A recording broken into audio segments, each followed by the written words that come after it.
ইব্রাহিম আলাইহিস সালাম একদিন আজরাইলকে বলছে, আজরাইল, কোন নাফরমান পাপীর রুহু যে কবজ করো তুমি, তখন তোমার চেহারাটা কিরকম হয়, আকৃতিটা আমার এটা একটু দেখাও।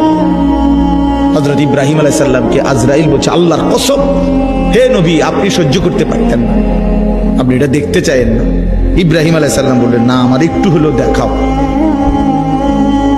তো আজরাইল এই বিভৎস আকৃতি, মানে নাফরমানের জান কবজ করার সময় উনার যে চেহারার আকৃতি হয়, এই চেহারাটা ধরে ইব্রাহিম আলাইহিস সালামকে দেখাইলেন।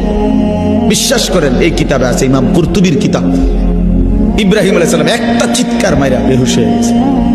হুঁশ আসার পরে ইব্রাহিম আলাইহিস সালাম বললেন, আল্লাহর কসম, আয় আল্লাহ, মালিক আপনার কসম, কবরের আযাব, জাহান্নামের আযাব কোন নাফরমানের জন্য কিছুই লাগবে না, শুধু আজরাইলের এই ভয়ানক দৃশ্য জান কবজের সময় একবার দেখলেই তার সারা জিন্দেগীর নাফরমানির শাস্তির জন্য এটাই যথেষ্ট।